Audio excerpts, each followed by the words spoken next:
উনানটা জেলে নিয়ে কড়া বসিয়ে কড়াইতে সাদা তেল দিয়ে বেশ ভালো করে গরম করে নিয়েছি।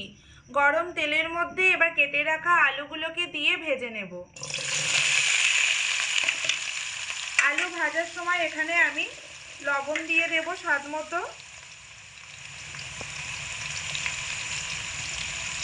লবণ দিয়ে আলুগুলোকে হাই আঁচে রেখে মোটামুটি 3 থেকে 4 মিনিট মতো সময় নিয়ে ভেজে নেব। হাই আঁচে রেখে 3 থেকে 4 মিনিট সময় নিয়ে আলুগুলোকে ভাজা হয়ে গেছে।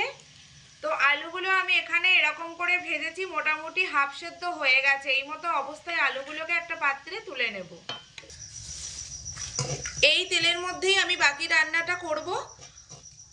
তো তেলের মধ্যে এবার ফোড়নে দিয়ে দেব অল্প করে একটু কালো জিরে, 4টে চেরা কাঁচা লঙ্কা,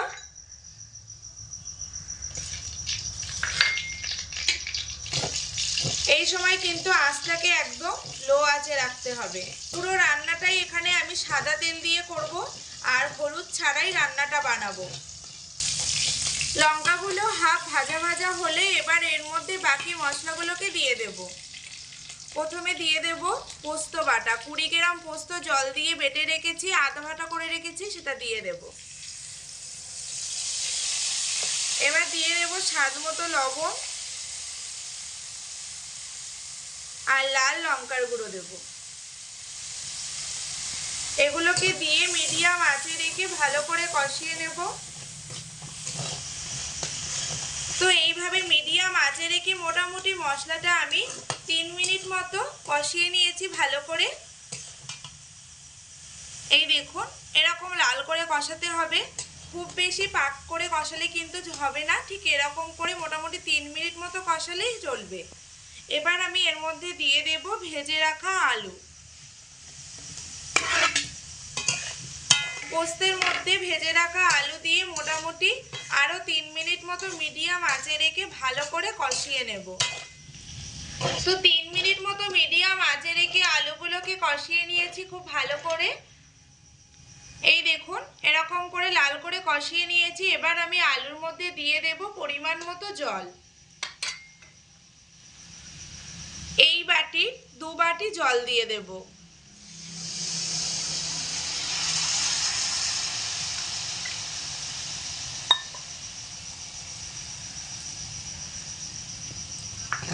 হালকা একটু নাড়াচাড়া করে দেব।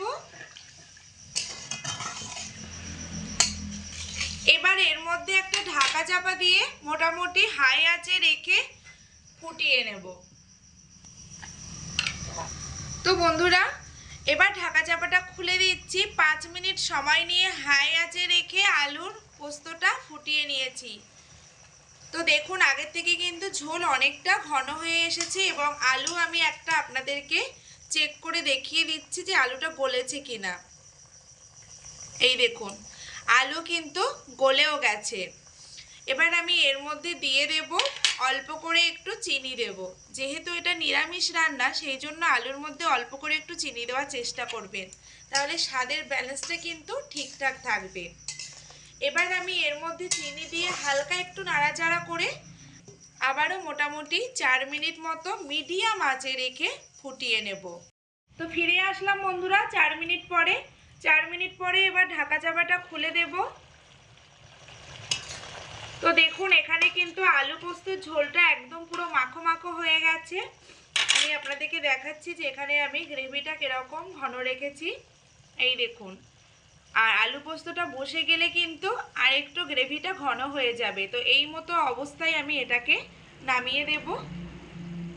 এই দেখুন, এখানে আমি গ্রেভিটা ঠিক এরকমটাই ঘন রেখেছি।